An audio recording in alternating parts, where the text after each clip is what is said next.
वक्त की भी अपनी एक जुबान होती है और सुंदरपुर की घड़ियों में वो जुबान अब खामोश हो चुकी थी। पूस की वो रात किसी आम रात जैसी नहीं थी। वो एक बद्दुआ थी जो सदियों पहले किसी ने इस जमीन को दी थी। आसमान से ओस नहीं बल्कि एक जहरीली ठंड बरस रही थी। घना सफेद कोहरा पूरे गांव पर ऐसे लिपटा हुआ था जैसे किसी ने मरे हुए जिस्म पर सफेद कफन उड़ा दिया हो। हवा इतनी भारी थी कि सांस लेने में भी फेफड़ों को मेहनत करनी पड़ रही थी। सन्नाटा इतना गहरा, इतना जानलेवा था कि अगर एक सूखा पत्ता भी पेड़ से टूटकर गिरे तो उसकी आवाज किसी धमाके जैसी लगे। सिर्फ एक ही आवाज थी जो इस खामोशी से बगावत कर रही थी। वो थी दूर कहीं से आते हुए आवारा कुत्तों के रोने की आवाज। वो रोना किसी भूख का नहीं था, वो चेतावनी थी। वो कुछ ऐसा देख रहे थे जो इंसानी आंखों से ओझल था। गांव के बस स्टैंड के पास जो अब वीरान पड़ा था, एक टीन की छत वाली छोटी सी दुकान थी। दुकान के बाहर एक अलाव जल रहा था। लकड़ियां चटक रही थीं और लपटें हवा के झोंकों से इधर उधर नाच रही थीं। अलाव के चारों तरफ लोग बैठे थे, लेकिन फिर भी उनके हाथ कांप रहे थे। ये कंपकपी ठंड की वजह से कम और खौफ की वजह से ज्यादा थी। काका, क्या आपको लगता है लखा जिंदा होगा? जिंदा? बिरजू बेटा, मौत सिर्फ वो नहीं होती जब सांस रुक जाए। मौत वो भी होती है जब रूह जिस्म छोड़ दे पर जिस्म चलता रहे। लखा कल रात अपनी गाय ढूंढने गया था ना। मैंने कहा था, लखा, अगर तू उस सरहद के पार गया तो वापस सिर्फ तेरा नाम आएगा, तू नहीं। अपशकुन, देखो आग भी चाय नहीं पी रही आज। काका, आपको पता है ना आज क्या है? आज अमावस है। मेरी दादी कहती थी कि जब चांद आसमान से गायब होता है तो सिंगा हवेली की मालकिन, वो नर्तकी चंद्रमुखी, अपनी नींद से जागती है। आज की रात हवा का रुख हवेली से गांव की तरफ होता है। सुना है आज भी वो अपनी टूटी हुई पायल पहनती है। अरे बस करो दीनू भाई, क्यों डरा रहे हो? हम सब जानते हैं वहां क्या होता है, लेकिन वो हवेली अब खंडहर है। वहां कोई नहीं रहता, सिर्फ चमगादड़ और सांप है वहां। सांप? रघु, सांप सिर्फ काटते हैं, जान लेते हैं, लेकिन वो हवेली, वो जान नहीं लेती, वो यादों को पी जाती है। तुम्हें याद नहीं, 10 साल पहले वो इंस्पेक्टर आया था, कहता था मैं भूतों को गिरफ्तार करूंगा। अगली सुबह वो इंस्पेक्टर हवेली के आंगन में बैठकर हवा में सितार बजा रहा था। पागल हो गया था वो। आज भी पागल खाने में दीवारें खुरचता है। तभी एक आवाज ने सबका ध्यान खींचा। दूर से आती हुई किसी गाड़ी के इंजन की आवाज, और फिर एक अजीब सा हॉर्न। कोहरे की दीवार को चीरती हुई 2 पीली हेडलाइट्स उनकी तरफ बढ़ रही। इतनी रात को कौन पागल है जो अमावस की रात सुंदरपुर आ रहा है? वो एक खटारा ऑटो रिक्शा था जो शहर के रेलवे स्टेशन से आ रहा था। रास्ता उबड़ खाबड़ था और हर गड्ढे पर ऑटो ऐसे उछलता था जैसे उसके पुर्जे बिखर जाएंगे। ऑटो के अंदर 2 नौजवान बैठे थे, विक्रम और सुमित। दोनों की उम्र करीब 28-30 साल रही होगी। शहर के महंगे कपड़े पहने थे जो इस देहाती माहौल में अजीब लग रहे थे। विक्रम खिड़की से बाहर देख रहा था। बाहर सिवाय अंधेरे और कोहरे के कुछ नहीं था।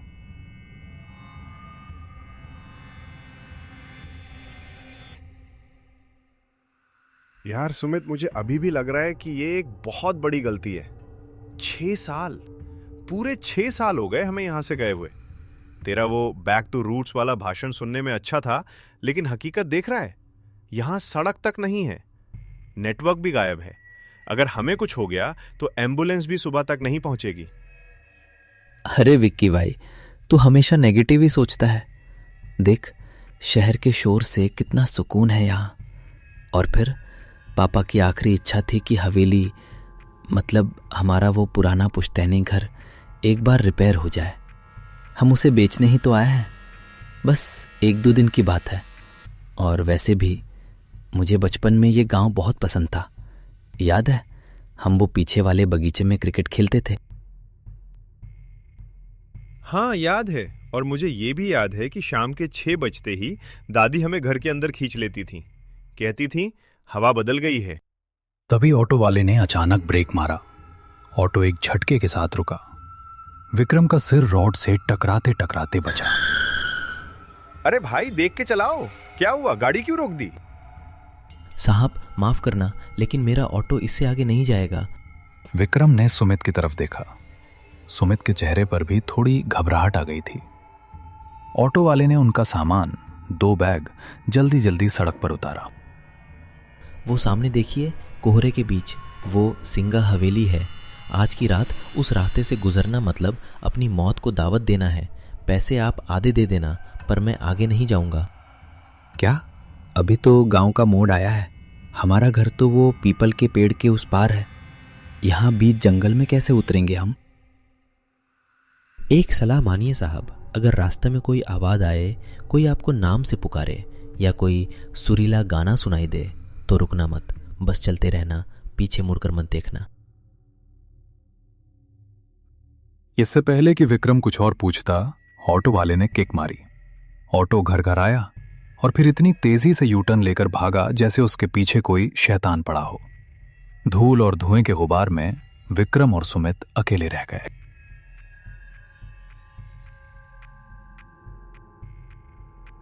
अब सिर्फ उनके कदमों की आवाज थी।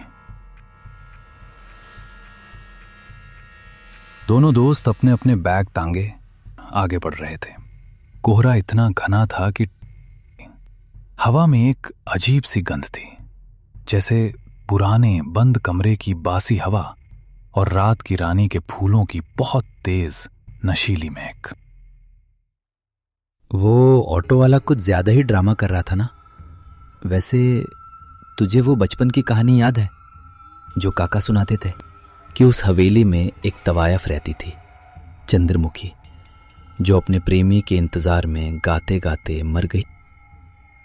सुमित चुप रहे, तुझे पता है ना मुझे इन सब बातों से नफरत है। कहानियां सिर्फ बच्चों को डराने के लिए होती हैं ताकि वो जल्दी सो जाएं। अचानक हवा रुकी, पेड़ों के पत्ते हिलना बंद हो गए। सन्नाटा इतना गहरा हो गया कि उनके कानों में सीटी बजने लगी। तभी सुमित रुका। विक्की रुक। क्या हुआ, चलना जल्दी। तूने सुना? क्या? किसी के चलने की आवाज थी। कोई हमारे पीछे चल रहा था, बिल्कुल हमारे कदमों के साथ। कोई नहीं है सुमित, ये सिर्फ तेरा वहम है, और ये सूखे पत्ते हैं, हवा से उड़ रहे होंगे। नहीं यार, मुझे लगा जैसे किसी ने मेरा नाम फुसफुसाया, सुमित। बस अब एक शब्द और नहीं। तूने हॉरर फिल्में ज्यादा देख ली हैं। देख, सामने गेट दिख रहा है, हम घर पहुंच गए। सामने अंधेरे में लिपटा हुआ उनका पुश्तैनी घर खड़ा था। यह घर कभी आलीशान रहा होगा, लेकिन आज ये किसी बूढ़े बीमार जानवर जैसा लग रहा था। दीवारों का प्लास्टर उखड़ चुका था, लोहे के गेट पर जंग की मोटी परत थी, और घर के ठीक पीछे लगभग 200 मीटर की दूरी पर जंगल के बीचों बीच सिंगा हवेली का काला साया खड़ा था। हवेली की खिड़कियां टूटी हुई थीं, जो अंधेरे में किसी खोपड़ी की खाली आंखों जैसी लग रही थीं। जैसे ही उन्होंने गेट खोला, एक लालटेन की रोशनी उनकी तरफ पड़ी।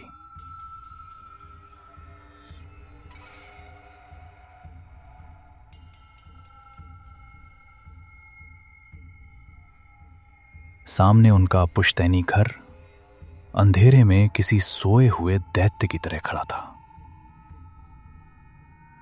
बरामदे में एक लालटेन टंगी थी, जिसकी लौ हवा से जूझ रही थी। उसकी मध्यम रोशनी में एक साया हिला। कौन है वहां? मेरे पास लाठी है, चले जाओ यहां से। काका शांत हो जाइए, मैं हूं विक्रम, और ये सुमित है। छोटी मालिक, विक्रम बेटा, हे भगवान। हरिया काका, जो विक्रम को बचपन में अपने कंधों पर घुमाया करते थे, आज उन्हें पहचान नहीं पाए। उनकी उम्र 60 के पार थी, लेकिन आज रात वो 80 साल के लग रहे थे। चेहरे पर झुर्रियां गहरी थीं और आंखों में ऐसा डर था जो सिर्फ मौत को करीब से देखने पर आता है। तुम लोग इतनी रात को? मैंने खत में साफ साफ लिखा था सूरज ढलने से पहले आ जाना। तुम लोगों को अंदाजा भी है कि तुम किस वक्त इस घर की दहलीज पर खड़े हो? अरे काका रिलैक्स कीजिए, ट्रेन लेट थी, फिर ऑटो वाले ने नखरे किए, अब हम आ गए हैं ना। चलिए अंदर चलिए, बाहर बहुत ठंड है। ठंड नहीं है सुमित, ये उसकी सांसें हैं। जल्दी जल्दी अंदर चलो, और खबरदार पीछे मुड़कर मत देखना, चाहे कोई भी आवाज आए।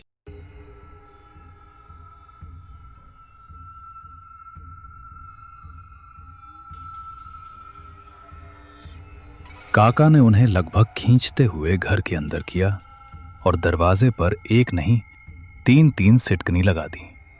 फिर उन्होंने दरवाजे पर कान लगाकर कुछ सुनने की कोशिश की। बाहर हवा का शोर था और शायद बहुत दूर किसी पायल की हल्की सी झनकार।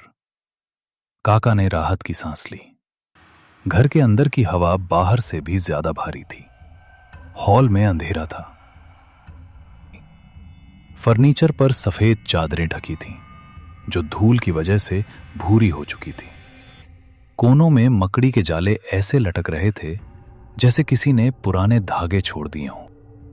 उफ, काका, यहां तो सांस लेना भी मुश्किल है। आपने सफाई नहीं करवाई? मालिक, मैं दिन के उजाले में ही आता हूं।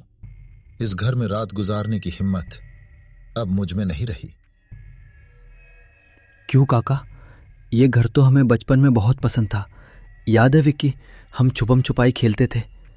काका, वो हमारा पीछे वाला कमरा, ब्लू रूम, वो तैयार है ना? हम वहीं सोएंगे। वहां से पूरा जंगल और हवेली दिखती है। नहीं, खबरदार जो उस तरफ कदम भी बढ़ाया। वो कमरा अब वो कमरा नहीं रहा, वो रास्ता बन चुका है। मैंने उस कमरे के दरवाजे पर ताला जड़ दिया है। काका, आप होश में तो हैं? वो सिर्फ एक कमरा है। उसकी खिड़की से व्यू अच्छा आता है, इसलिए सुमित वहां जाना चाहता है। खिड़की दोनों तरफ से खुलती है बेटा, तुम बाहर का नजारा देखोगे। लेकिन अगर उसने तुम्हें देख लिया तो क्या होगा? पिछले महीने रामू का जवान बेटा सिर्फ कौतूहल में उस खिड़की के पास खड़ा था। उसने वो धुन सुन ली। अगले दिन उसकी लाश उसी कमरे में मिली। उसका मुंह खुला हुआ था और उसकी आंखों में सफेद पत्थर जैसी चमक थी। काका की बात सुनकर हॉल में एक भारी खामोशी छा गई। सुमित की नजर अनजाने में हॉल के उस कोने में चली गई जहां अंधेरे में वो वर्जित दरवाजे पर एक बड़ा जंग लगा ताला लटका हुआ था। क्या इस घर में कोई बिल्ली है? मुझे लगा जैसे किसी के नाखूनों से लकड़ी खुरचने की आवाज आ रही है उस बंद कमरे की तरफ से। विक्रम, तूने काका की बातें दिल पे ले ली हैं। ये पुराना घर है, लकड़ियां चटकती हैं, चूहे होंगे। खाना खा और सो जा। सुबह होते ही हम इंजीनियर को बुलाकर काम शुरू करेंगे और शाम तक वापस शहर निकल जाएंगे। हाँ बेटा, सो जाओ। मैंने तुम दोनों का बिस्तर यहीं हॉल में लगाया है। मैं बरामदे वाले कमरे में सोऊंगा। और सुनो, अगर रात को प्यास लगे तो मटका यहीं पास में रखा है। उस तरफ मत जाना। चाहे कोई रोए चाहे कोई गाए, हिलना मत। विक्रम, सुमित प्लीज सो जा, अब सुबह बात करेंगे।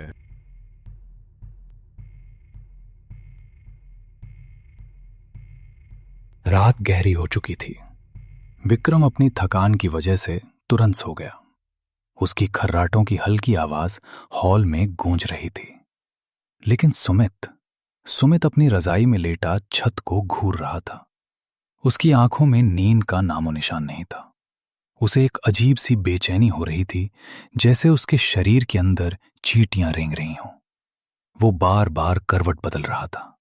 उसकी नजरें न चाहते हुए भी अंधेरे में उस ताले वाले दरवाजे पर जाकर टिक जाती थीं। तभी हवा का रुख बदला। वो आवाज, वो धुन शुरू हो गई। पहले बहुत धीमी, जैसे कोई कान में फुसफुसा रहा हो, फिर थोड़ी तेज। ये कोई साधारण संगीत नहीं था।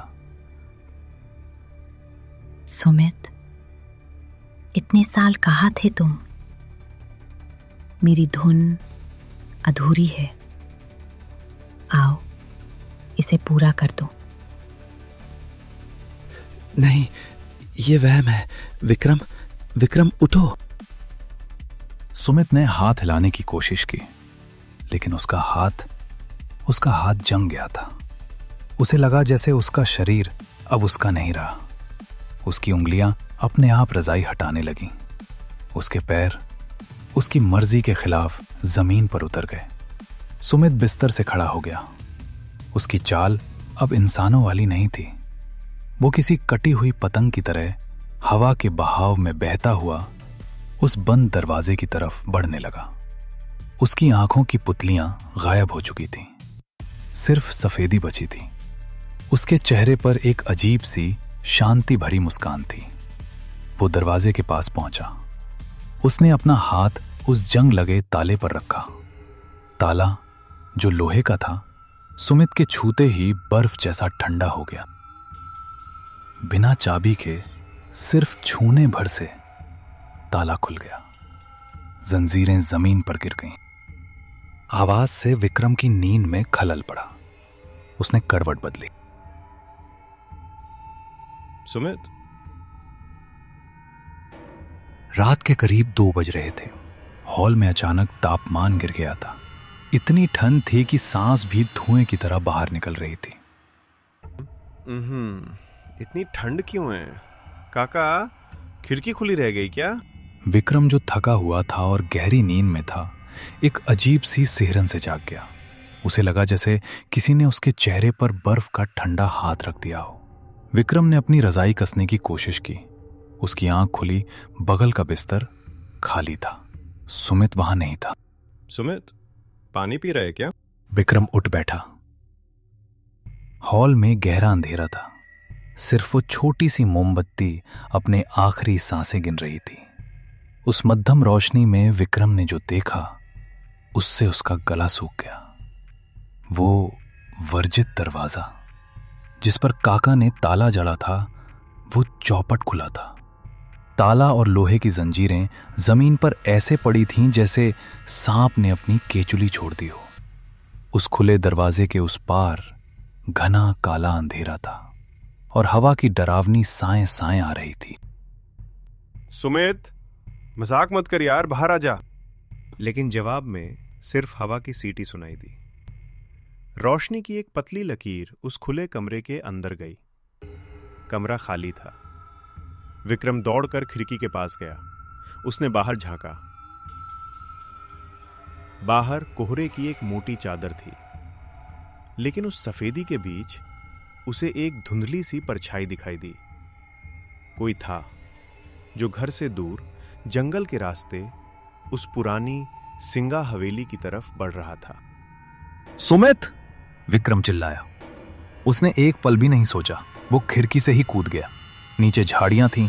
कांटों ने उसके पायजामे को फाड़ दिया। पैरों में खरोंचें आईं, लेकिन विक्रम को दर्द महसूस नहीं हो रहा था। उसके दिमाग में बस एक ही चीज थी, अपने दोस्त को रोकना। कोहरा इतना घना था कि 10 कदम आगे देख पाना भी मुश्किल था। विक्रम सुमित के पैरों के निशान ढूंढ रहा था। गीली मिट्टी पर नंगे पैरों के निशान थे, लेकिन सुमित, या वो चीज जो सुमित के शरीर में थी, वो रुक नहीं रही थी। सुमित की चाल अजीब थी। वो चल नहीं रहा था। वो जैसे हवा में तैर रहा था। उसके हाथ शरीर के बगल में बेजान लटके थे और सिर एक तरफ झुका हुआ था। जंगल विक्रम को रोकने की कोशिश कर रहा था। विक्रम का दिल जोर जोर से धड़क रहा था। तभी उसकी टॉर्च की रोशनी सामने पड़ी। विक्रम सिंगा हवेली के मुख्य द्वार के पास पहुंच चुका था। हवेली का गेट लोहे का बना था। सुमित गेट के ठीक सामने खड़ा था। उसका चेहरा गेट की तरफ था, विक्रम की तरफ पीठ। सुमित रुक जा भाई, वहां आगे खाई है, गिर जाएगा। पागल हो गया है क्या? मैंने कितनी आवाजें दी, सुनता क्यों नहीं? आ गए तुम? इतनी देर क्यों कर दी? महफिल सज चुकी है, बस साज की कमी है। सुमित, ये कैसी आवाज है? चल घर चल, काका ठीक कह रहे थे, यहां कुछ गड़बड़ है। घर? ये हवेली ही अब मेरा घर है। वो मुझे बुला रही है। मेरी उंगलियां वो सितार बजाने के लिए तड़प रही हैं। बकवास बंद कर, तुझे डॉक्टर की जरूरत है। सुमित ने एक झटके में विक्रम को ऐसे फेंक दिया जैसे वो कोई कागज का टुकड़ा हो। विक्रम 10 फीट दूर जा गिरा। विक्रम ने देखा कि हवेली का वो भारी भरकम जंग लगा गेट अपने आप खुलने लगा। मेरा इंतजार खत्म हुआ। सुमित ने हवेली के अंदर कदम रखा।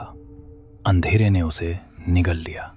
विक्रम गेट की तरफ दौड़ा, लेकिन जैसे ही विक्रम गेट के पास पहुंचा, गेट एक तेज धमाके के साथ उसके मुंह पर बंद हो गया। विक्रम ने गेट को पीटना शुरू कर दिया। खोलो सुमित, बाहर आ, खोलो इसे। लेकिन गेट टस से मस नहीं हुआ और तभी हवेली के अंदर से रोशनी जल उठी। विक्रम पागलों की तरह हवेली के उस लोहे के गेट को पीट रहा था। अंदर सुमित गायब हो चुका था और बाहर विक्रम अपनी सांसों से लड़ रहा था। हवेली के अंदर से अब वो धुंध इतनी तेज हो चुकी थी कि जमीन भी कांप रही। सुमित, बाहर आ, भगवान के लिए दरवाजा खोलो, कोई है? खोलो इसे। तभी बिजली कड़की। विक्रम ने देखा कि हवेली की बाईं तरफ एक पुरानी खिड़की की जाली टूटी हुई थी। वो जमीन से थोड़ी ऊंचाई पर थी और उसके नीचे एक सूखे पेड़ की डाल लटक रही थी। विक्रम दौड़ा। उसने पेड़ की खुरदरी छाल को पकड़ा और ऊपर चढ़ने लगा। अंदर से सड़े हुए फूलों और पुराने इत्र की इतनी तेज बदबू आई कि विक्रम का सिर चकरा गया और अंधेरे में अंदर कूद गया। विक्रम अब हवेली के अंदर था। बाहर की ठंड यहां गायब थी। यहां एक अजीब सी चिपचिपी गर्मी थी। दीवारों पर बड़े बड़े तैल चित्र टंगे थे, लेकिन उन चित्रों के चेहरे खुरच दिए हुए थे। विक्रम रोशनी की तरफ बढ़ा जो मुख्य हॉल से आ रही थी। जैसे ही वो हॉल के दरवाजे पर पहुंचा, उसके पैरों तले जमीन खिसक गई। फर्श पर बेशकीमती कश्मीरी कालीन बिछा था और वहां महफिल सजी थी। हॉल के किनारों पर लोग बैठे थे। वो बिल्कुल शांत थे। उनमें से एक को विक्रम ने पहचान लिया। वो रघु था, गांव का वो लड़का जो पिछले हफ्ते गायब हुआ था। रघु, तुम यहां हो? चलो भागो यहां से। रघु का चेहरा इंसान का नहीं था। उसकी त्वचा स्लेटी रंग की हो चुकी थी। उसकी आंखें पथरा गई थीं। वो पत्थर की मूर्ति बन चुका था। विक्रम दौड़कर रघु के पास गया। विक्रम ने पीछे देखा। बाकी लोग भी, सब के सब पत्थर बन चुके थे। ये वो बदकिस्मत लोग थे जिन्होंने वो धुन सुनी थी। हवेली ने उन्हें मारा नहीं था, उन्हें अपना दर्शक बना लिया था, हमेशा के लिए। तभी विक्रम की नजर हॉल के बीचों बीच गई। वहां हवा में जमीन से 5 फीट ऊपर एक लाल रंग का सितार तैर रहा था। उस सितार के तार अपने आप हिल रहे थे। कोई अदृश्य उंगलियां उसे बजा रही थी और उस सितार के ठीक नीचे सुमित खड़ा था। सुमित का शरीर हवा में थोड़ा ऊपर उठ रहा था। उसका हाथ धीरे धीरे उस सितार की तरफ बढ़ रहा था। जैसे ही वो उसे छुएगा, उसका भी वही हाल होगा जो रघु का हुआ। कितनी सुंदर है ये। मेरे हाथ मेरे हाथ इसे छूना चाहते हैं। सुमित नहीं, पीछे हट, वो साज नहीं, वो मौत है। विक्रम सुमित की तरफ दौड़ा, लेकिन जैसे ही उसने हॉल के बीच वाले हिस्से में कदम रखा, एक अदृश्य दीवार ने उसे टक्कर मारी। विक्रम गिर पड़ा। हवा में एक गूंजती हुई क्रोधित औरत की आवाज आई। खामोश, मेरी महफिल में शोर मचाने की जरूरत कैसे हुई? ये मेरा नया साजिंदा है। बरसों पहले उन्होंने मेरे हाथ काट दिए थे ताकि मैं बजा न सकूं। कहा था तेरी कला सिर्फ हमारे लिए है। जब उन्होंने मुझे मारा तो मैंने कसम खाई थी, अब मैं खुद नहीं बजाती, मैं दूसरों के हाथों से बजाती हूं। और जब वो बजाकर थक जाते हैं तो मैं उन्हें अपनी कला बना लेती हूं, पत्थर की मूरत। नहीं, मैं सुमित को पत्थर नहीं बनने दूंगा। मुझे इस आवाज को रोकना होगा, मुझे इस साज को तोड़ना होगा। विक्रम ने इधर उधर देखा। हॉल की छत बहुत ऊंची थी और ठीक उस तैरते हुए सितार के ऊपर एक विशाल लोहे का झूमर लटक रहा था। उसकी रस्सी पुरानी थी और दीवार के कोने में एक खूंटी से बंधी थी। वक्त बहुत कम था। सुमित, मैं तुझे कुछ नहीं होने दूंगा। विक्रम ने इधर उधर देखा। हॉल की छत बहुत ऊंची थी और ठीक उस तैरते हुए सितार के ऊपर एक विशाल लोहे का झूमर लटक रहा था। उसकी रस्सी पुरानी थी और दीवार के कोने में एक खूंटी से बंधी थी। वक्त बहुत कम था। विक्रम ने पास पड़ी एक पीतल की भारी मूर्ति उठाई। उसके हाथ कांप रहे थे। निशाना चूकने का मतलब था सुमित की मौत। विक्रम ने पूरी ताकत से एक भाले की तरह वो पीतल की मूर्ति उस रस्सी पर दे मारी। निशाना अचूक था। बरसों पुरानी वो रस्सी टूट गई। हजारों किलो वजनी वो लोहे का झूमर गुरुत्वाकर्षण की रफ्तार से नीचे आया। जैसे ही सितार टूटा, वो सुरीली धुन एक भयानक चीख में बदल गई। हॉल में तूफान आ गया। वो अदृश्य साया जो अब तक हावी था, धुएं की तरह बिखरने लगा। मेरा साज, मेरा इंतजार, नहीं। हवेली कांपने लगी। छत से धूल और पत्थर गिरने लगे। सुमित जो हवा में था, एक बेजान कठपुतली की तरह जमीन पर गिर पड़ा। सुमित, उठ भाई, भागना होगा, ये जगह गिर रही है। सुमित बेहोश था। उसको होश आया और वो हवेली से बाहर की ओर भागे।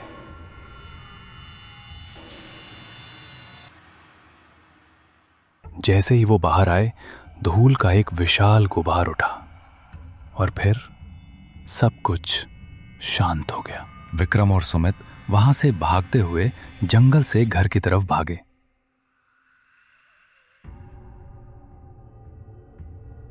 लेकिन वो अब बहुत डर में, जिसकी वजह से वो कुछ समझ नहीं पाया और वहीं बैठ गया। और उन्हें पता नहीं चला सुबह हो गई।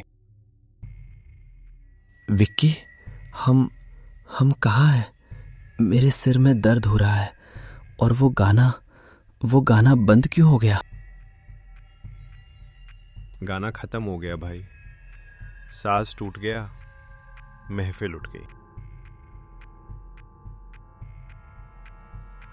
सुमित, आज हमने सिर्फ अपनी जान नहीं बचाई, तुमने इस गांव को एक सदियों पुराने श्राप से आजाद कर दिया।